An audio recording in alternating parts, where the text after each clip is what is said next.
어떻게 마음 먹고 어떻게 숨 쉬고 어떻게 물을 먹고 어떤 음식을 먹고 보조 영양소를 한다면은 굳이 보조 영양소는 어떤 것을 먹어야 되는가? 보조 영양소 하니까 사람들이 비타민 얘기하고 수많은 특별한 영양소를 얘기하는데 사실상 우리는 충분한 탄수화물, 지방, 단백질이 넘치기 때문에 그것과 관련해서 상대적으로 부족한 영양소가 뭐냐면은 미네랄이죠. 우리가 미네랄 따지고 보면 비타민이 모자라서 병이 올 리는 없습니다. 그것은 아주 희박해요. 극단적인 기하상 중에서 미네랄이 없을 때 문제가 생깁니다. 음식을 섭취를 못할 때 음식 속에 들어있는 미네랄을 섭취하지 못하게 되죠. 그러면 우리 몸은 근본적으로 미네랄로 만들어졌다고 보고 나머지는 전부 유기물질들이에요.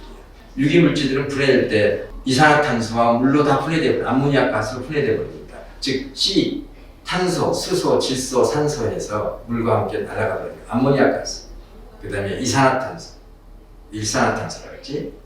하여튼 이산화탄소, 유기물 분해되면 이산화탄소, 그 다음에 H2로 가죠. 어떤 유기물이냐, 태우면 물이 나옵니다. 수증기로. 물로 나가고, 그 다음에 이산화탄소가 나와요. 그리고 그 속에 들어있는 질소 성분들, 즉 단백질 성분들은 암모니아 가스 형태로 나갑니다. 그리고 남는 것은 뭐가 남냐면은 흙에서 왔던 미네랄만 남죠. 그래서 우리는 흙으로 만들어졌다는 얘기는 미네랄로 만들어졌다는 얘기고 다시 돌아가요. 그래서 미네랄은 순환합니다. 그리고 우리 몸체의 형태는 이 거푸집, 이런 형태, 유기물질들, 지방, 피, 단백질, 탄수화물 이것들은 식물이 합성해 놓은 것들을 우리가 먹고 우리 몸에 맞게 다시 합성해 놓은 거죠. 이때 이 모든 과정에서 필요한 게 미네랄이고 이 미네랄에 우리 몸에 필요한 지구상에 있는 모든 생명체에 필요한 미네랄을 한꺼번에 다 갖고 있는 종합 미네랄제가 천일염, 즉 소금이라는 얘기입니다. 바다의 소금, 바닷물에 다 있죠. 그게 땅에서 흘러서 바닷물에 다 녹아 있는데 그것이 바닷물 속에 유기물은 없어지고 물은 증발하고 해서 나머지 마지막으로 결정된 결정체가 소금이죠. 그래서 이것들을 어떻게 먹을 것인가? 학교에서 배우지 않습니다. 그것은 자연에 있어요. 우리는 스스로 모든 동물들은 이 자연에서 받은 애초에 입력된 또 느끼는 그 지혜대로 살아요. 사람이 만들어내는 가공 지식에서 사는 게 아니라 자연이 주는 지혜 속에서 그것을 우리가 깨닫고 거기에 실천을 하게 되면 그게 바로 건강, 올바른 건강법인 거죠. 마음은 누구나 다 알아요. 긍정적인 마음. 부정적인 마음은 우리 부정적인 마음, 생각이나 미움하는, 즉 악한 생각, 악한 마음은 외부의 기와 내 몸에 있는 내부의 생기와 외부의 기운을 차단합니다. 우리가 악한 마음을 할 때 마음속에서 어마어마한 활성산소가 발생해요. 뿐만 아니라 외부의 독소, 외부의 화학물질, 화학가스는 즉시 뇌를 마비시키죠. 물 말씀드렸듯이 갈증 날 때 물 먹는단 말입니다. 냉장고에 있는 물 먹는 동물들은 없어요. 갈증 날 때 물 먹고 겨울철에 예전에 우리 겨울철에 우는 따뜻하지 않습니까? 외부 온도보다도 높기 때문에 이제 김선 현상이 나죠. 그다음에 음식은 가능한 한 가공되지 않은 상태. 그럴 수는 없지만 가능한 한 가공되지 않은 상태. 그리고 양은 소식, 소화가 잘 될 수 있도록. 그 다음에 그래도 우리 몸은 소화력이 떨어져 있고 음식에 충분한 영양소가 부족하다는 겁니다. 즉 미네랄이 부족한 거예요. 그래서 이런 것들, 자연이 주는 지혜 속에서 우리가 과욕을 부리지 않고 욕심을 부리지 않고 어떻게 하면 소화기관에 부담을 주지 않을까? 소화. 말씀드렸어요. 즉 마음을 어떻게 소화시킬 것인가? 공기를 어떻게 소화시킬 것인가? 물을 어떻게 소화시킬 것인가? 음식을 어떻게 소화시킬 것인가? 이러한 영양소들을 어떻게 소화시킬 것인가? 이것은 많은 것과 소식. 많은 생각을 하면 신경이 예민해지고 결국 고민만 하게 됩니다. 많은 공기를 마셔보세요. 어지러워가지고 정신 하나도 없지.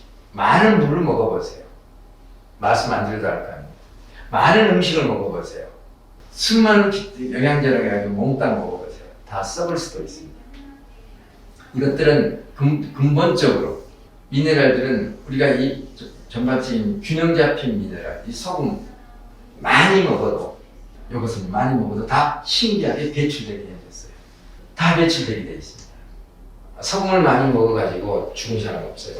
소금이 적어서 죽었지. 소금 때문에 전쟁을 했고, 소금은 예로부터 고대 때부터 국가에서 전매했어요.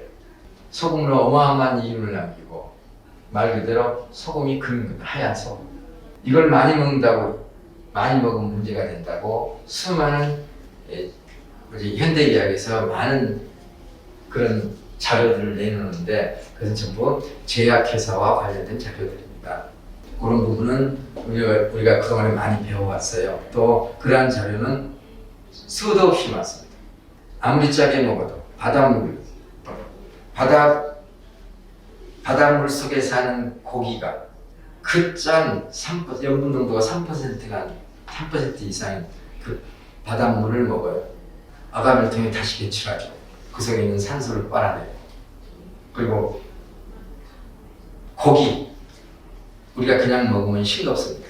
그래서 우리가 간을 해서 먹죠. 바닷물 속에 잠겨 있어도 싱거워요.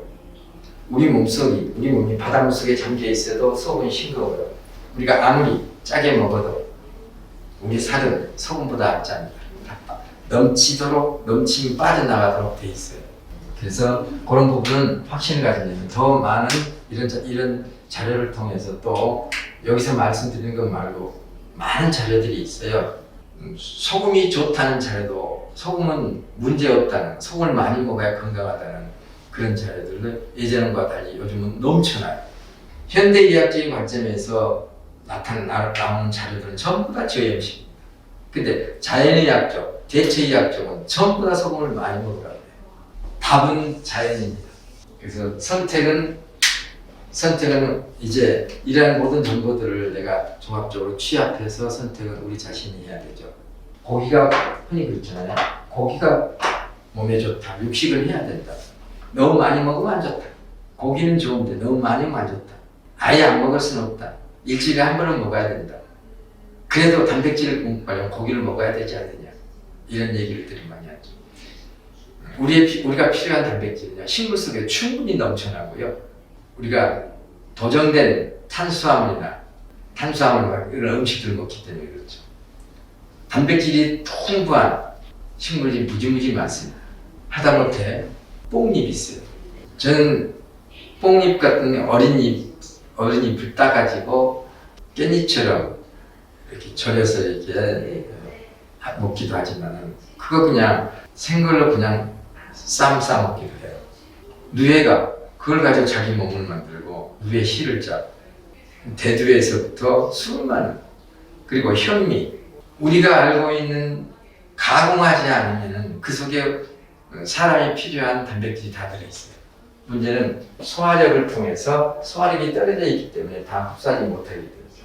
그래서 우리가 어떻게 하냐면은, 어떻게 하면은 음식 속에 들어있는 영양소를 제대로 흡수할 수 있을까 해서 소화력을 높일 수 있는 방법이 뭔가, 그런 것들이 바로 물 먹는 방법, 음식 먹는 방법, 이런 것들이죠. 그리고 미네랄의 중요성.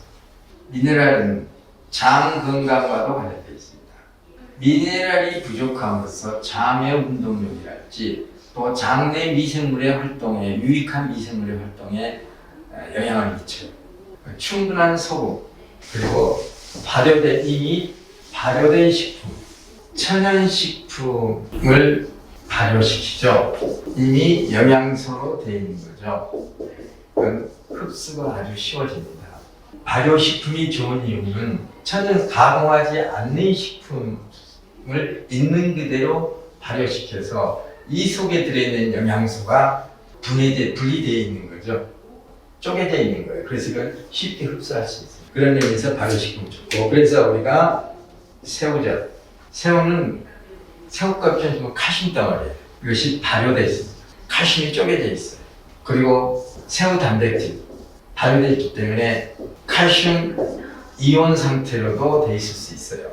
물론 일부 단백질과 약하게 결합되어 있기도 하죠. 그래서 이게 쉽게 유산에 의해서 쉽게 쪼개집니다. 물론 이온 상태에 있는 것도 있겠지만요, 단백질과 칼슘이 아주 약하게 결합되어 있죠. 이런 상태에서 위산 영향을 받으면 쪼개지죠. 그리고 칼슘, 새우 속에 있는 지방은 불포화 지방산으로 이미 분해되어 있죠. 아미노산. 우리 몸에 반드시 아미노산은 필수라는 거 아시죠? 필수 아미노산 구종은 외부에서 섭취해야 된다고 합니다. 음식을 통해서. 그래서 아미노산 공급, 칼슘 공급. 어디 새우에 칼슘만 있겠어요? 바닷속에 있는 미네랄, 소금 속에 있는 미네랄 다 들어있고 이 새우젓속은 여기에다가 소금을 듬뿍 집어넣는 거죠. 이렇게. 그래서 미네랄과 새우 속에 들어있는 미네랄과 또 특별히 새우 껍질 속에 있는 칼슘 성분, 그리고 아미노산, 그리고 지방산, 이 모든 것을 골고루 갖추고 있는 게 새우젓이다. 먹기가 쉬워요. 동물의 뼈에는 뼛속에는 인이 많이 들어있어요. 물론 칼슘도 있습니다. 그렇죠? 인이 많기 때문에 인은 혈액을 산성화시켜요. 칼슘은 알칼리화를 시키죠. 그런데 이게 많기 때문에 사실 칼슘의 득이 별로 없는 거예요. 오히려 인이 많음으로써 칼슘을 더 뺏어가고. 그래서 야, 뼈가 안 되니까 사골국물 부어가지고 먹어야겠다. 발상이 좋죠. 근데 뼈에 있는 칼슘을 먹는 게 아니라 사실상 그 속에 들어있는 영양분도 골수 속에 들어있는 영양분이 빠져나와요. 예전에 음식이 없고 영양실조에 있을 때 그런 뼈를 봐서 먹을 때는 뼈 속에 골수는 우리가 먹은 음식의 최종 저장소입니다. 그게 녹아 나오죠. 거기에 콜레스테롤도 나오고. 그것 때문에 칼슘 공급 식품이라고 생각하면 안 된다는 얘기입니다. 다른 영양 공급 식품이죠. 동물의 체액은 약산성이에요. 식물은 약알칼리, 사람의 체액 약알칼리. 그래서 동물을 먹을 때는 아무 문제가 없어요. 초식 동물은 식물을 먹고 체액을 산성으로 만듭니다. 그래서 육식동물의 먹이가 되죠. 그래서 육식동물은 뭐 골다공증이 걸릴 리가 없는 거죠. 초식동물도. 왜냐면 초식동물들은 또 식물 속에 칼슘을 충분히 흡수해서 그런 거죠. 그래서 초식동물들도 그러면서 초식동물들도 본인이 체액은 산성이기 때문에 얼룩말이나 이런 심지어 들소 같은 것도 같은데도 칼슘이 부족하면 죽은 동물의 뼈를 갉아먹는 거죠. 먹어도 그들은 체액이 산성이기 때문에 상관없는 거예요. 근데 사람이 동물의 뼈를 먹게 되면 우리는 알칼리고 동물은 약산성이에요. 산성이죠. 그래서 사람이 고기를 먹게 됨으로써, 동물을 먹게 됨으로써 체액의 변화가 오는 거예요. 혈액의 pH에 문제가 오게 되는 거죠. 이러면은 혈액의 pH가 문제가 되면 당장 뼈가 움직입니다. 사람은 식물을 먹을 때 아무 문제가 없게 생겼어요. 근데 이 식물도 가공해버리면 약산성으로 되버려요. 그렇기 때문에 우리가 인간으로 태어난 이상 우리는 평생 알칼리성 미네랄을 먹어야 됩니다. 즉 칼슘을 평생 보충해줘야 돼요. 날 때부터 죽을 때까지 부족한 칼슘입니다. 이런 각도에서 건강을 다시 봤으면 쓰겠습니다. 오늘 여기서 마치겠습니다.